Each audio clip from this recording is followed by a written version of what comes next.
Okay, so ഇന്നൊരു P C ബിൽഡും അതിന്റെ bench മാർക്സും performance എങ്ങനെ ഇതെല്ലാമാണ് നമ്മൾ ഡിസ്കസ് ചെയ്യാൻ പോകുന്നത്. റീസെന്റ് നമ്മൾ ഒരു ക്ലയന്റിന് വേണ്ടി ബിൽഡ് ചെയ്ത പി സി ആണ്.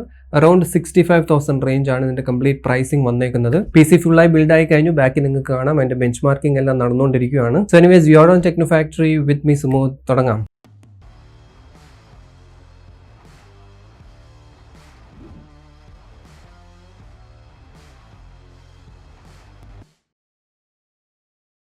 Ryzen based build ആയിരുന്നു ചോദിച്ചത്. So we are going with Ryzen 5 5600X processor, 6 കോഴ്സും 12 ത്രെഡ്സ് വരുന്ന, ഇപ്പോഴും ഈവൻ ദോ DDR4 ആണെങ്കിലും highly capable, highly demanding, high selling processor ആണിത്. മദർ ബോർഡ് MSIയുടെ B550 Pro VDH വൈഫൈ ഉള്ളതാണ്. ഓൺ ബോർഡ് വൈഫൈ ബ്ലൂടൂത്ത് എല്ലാം വരുന്ന ഒരു ബോർഡാണ്. അറൌണ്ട് 10,000 പ്രൈസ് റേഞ്ചിൽ നല്ലൊരു ബോർഡാണ്. റാം സ്പെസിഫിക്കലി നമ്മളോട് ചോദിച്ചായിരുന്നു ടീം ഗ്രൂപ്പിന്റെ RGB മോഡൽ കിട്ടുമെന്ന്. സോ അതുകൊണ്ട് നമ്മൾ അത് തന്നെയാണ് പ്രൊവൈഡ് ചെയ്തത്. ടീം ഗ്രൂപ്പിന്റെ delta RGB 3600 MHz kit. Storage WD SN580 ആണ്. 500 GB NVMe SSD, Gen 4 entry level നല്ല SSD ആണ്. GPU നമ്മളിവിടെ യൂസ്ഡ് ആണ് കൊടുത്തേക്കുന്നത്. RTX 3060 Ti ആണ്, 8 GB. Asusന്റെ ഡ്യുവൽ മിനി മോഡൽ ആണ് ഈ കാണുന്നത്, 3060 Ti. സോ ഈ പ്രൈസ് റേഞ്ചിൽ വിത്ത് ദിസ് പ്രോസസർ നല്ലൊരു GPU ചോയ്സ് ആണിത്. Power supply deep cooled PK650D 80+ bronze rated PUC ആണ്. 650 വാട്ട്സിന്റെ മോർ ദാൻ ഇനഫ് ആണ് ഈ ഒരു കോമ്പിനേഷനും. പിന്നെ കേസ് ഈ കാണുന്നത് ആന്റി സ്പോർട്സിന്റെ ക്രിസ്റ്റൽ സീരീസിൽ വരുന്ന ലേറ്റസ്റ്റ് എഡിഷൻ ആണ്. ക്രിസ്റ്റൽ X2 എന്ന മോഡൽ. ഒരു ബഡ്ജറ്റ് ഫ്രണ്ട്ലി ആയിട്ടുള്ള ഒരു കേസാണ്. ഇൻ കേസ് ഇതുപോലത്തെ ഒരു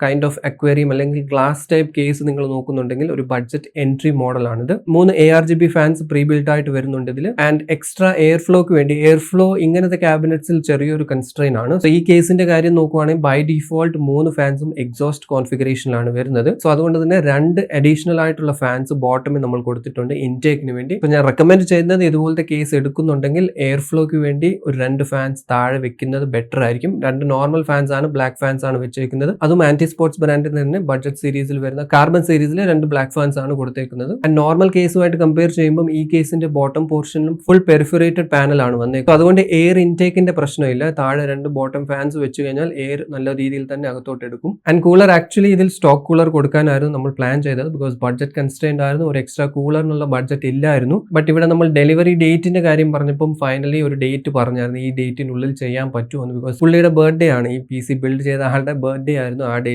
അപ്പോൾ ആ ഡേറ്റിന് ആക്ച്വലി നമുക്ക് പോസിബിൾ അല്ലായിരുന്നു. ബട്ട് സ്റ്റിൽ നമ്മൾ ട്രൈ ചെയ്യാമെന്ന് പറഞ്ഞു. സോ ബർത്ത്ഡേ ആണെന്ന് പറഞ്ഞപ്പോൾ തന്നെ ഞാൻ ഫിക്സ് ചെയ്ത ഒരു കാര്യമാണ്, എന്തായാലും സ്റ്റോക്ക് കൂളർ കൊടുക്കുന്നില്ല. നമ്മുടെ സൈഡിൽ നിന്ന് ഒരു കൈൻഡ് ഓഫ് ബർത്ത്ഡേ ഗിഫ്റ്റ് പോലെ ഒരു എയർ കൂളർ, നമ്മൾ ഒരു specific third party air cooler കൊടുത്തിട്ടുണ്ട്. ഇത് ആന്റി സ്പോർട്സിന്റെ തന്നെ IC612 model version 2 air cooler ആണ് നമ്മൾ ഇവിടെ യൂസ് ചെയ്തേക്കുന്നത്. ഇതിന്റെ 2 വേർഷൻസ് ഉണ്ട്. ഏറ്റവും ലേറ്റസ്റ്റ് ആണ് വേർഷൻ 2. സോ എയർ കൂളർ നമ്മൾ ഇതാണ് യൂസ് ചെയ്തേക്കുന്നത്. ആൻഡ് സർപ്രൈസിംഗ്ലി അത്യാവശ്യം നല്ല രീതിയിൽ തന്നെ 5600X കൂൾ ചെയ്യുന്നുണ്ട്. സോ കൂളർ അതാണ് നമ്മുടെ സൈഡിൽ നിന്ന് ഒരു ചെറിയ ബർത്ത്ഡേ ഗിഫ്റ്റ്. സോ എനിവേസ് ഇതാണ് full complete specs. Around 65,000 range ആണ് ഇതിന്റെ ടോട്ടൽ പ്രൈസിംഗ് വരുന്നത്. ഐ മീൻ വിത്ത് സ്റ്റോക്ക് കൂളറിന്റെ പ്രൈസ് ആണ് പറഞ്ഞത്. ഈ കൂളർ ആഡ് ആകുമ്പോൾ പ്രൈസ് എന്തായാലും ചേഞ്ച് ആകും. വിത്ത് സ്റ്റോക്ക് കൂളർ ഒരു 65 ആ റേഞ്ചിൽ നിൽക്കും.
സോ അതായിരുന്നു നമ്മുടെ പെർഫോമൻസ് ആൻഡ് ഓൾ. അത്യാവശ്യം കേപ്പബിൾ ആയിട്ടുള്ള ഒരു പെർഫോമൻസ് തന്നെ നമുക്ക് എക്സ്പെക്ട് ചെയ്യാം. ഈവൻ ദോ DDR4 ബേസ്ഡ് ആണെങ്കിലും 5600X is still very good processor ഈ പ്രൈസ് റേഞ്ചിൽ. 3060 Ti ആണ് GPU. അതുകൊണ്ട് തന്നെ ഗെയിമിംഗ് ലൈക്ക് ഈവൻ ഒരു 2K റെസൊല്യൂഷൻ, ഒരു എൻട്രി ലെവൽ 2K നമുക്ക് അത്യാവശ്യം ചെയ്യാൻ പറ്റുന്ന ഒരു GPU തന്നെയാണ് 3060 Ti. ഇതിൽ ഇൻ കേസ് സിമിലർ DDR5ൽ റൈസൺ നോക്കുന്നുണ്ടെങ്കിൽ എന്തായാലും ബഡ്ജറ്റ് കൂടും. പ്രോസസറിൽ എന്തായാലും നമുക്കൊരു 5000 റുപ്പീസിന്റെ ഡിഫറൻസ് വരും. 7600 അല്ലെങ്കിൽ 7600X നോക്കുവാണെങ്കിൽ ബോർഡിൽ നമുക്ക് അത്യാവശ്യം ഒരു 1000 to 2000 ആ റേഞ്ച് ഡിഫറൻസ് വരും. പിന്നെ റാമിന്റെ പ്രൈസസും ഇപ്പൊ കൂടുന്നുണ്ട്. റാം എന്തായാലും അഗെയിൻ 16GB നോക്കുമ്പോൾ ചെറിയൊരു വേരിയേഷൻ ഉണ്ടാകും. സോ ഓവറോൾ എന്തായാലും ഒരു 8,000 to 10,000 റുപ്പീസിന്റെ ഡിഫറൻസ് ഉണ്ടാകും ഇൻ കേസ് DDR5ൽ സെയിം റൈസൺ 5 സ്പെക്ക് നോക്കുന്നുണ്ടെങ്കിൽ. സോ എനിവേസ് അതായിരുന്നു ഇന്നത്തെ video. I hope you like it. Video ഇഷ്ടപ്പെട്ടെങ്കിൽ ലൈക്ക് ചെയ്യാം, ഇല്ലെങ്കിൽ ഡിസ്ലൈക്ക് ചെയ്യാം. ചാനൽ സബ്സ്ക്രൈബ് ചെയ്തിട്ടില്ലെങ്കിൽ do subscribe to my channel. And ഇതുപോലത്തെ PC builds or PC build consultations എന്തെങ്കിലും ആവശ്യമുണ്ടെങ്കിൽ ഈ നമ്പർ കോൺടാക്ട് ചെയ്താൽ മതി, വാട്സ്ആപ്പ് ചെയ്താൽ മതി. അടുത്തൊരു വീഡിയോയിൽ കാണാം. Till then B positive and stay happy.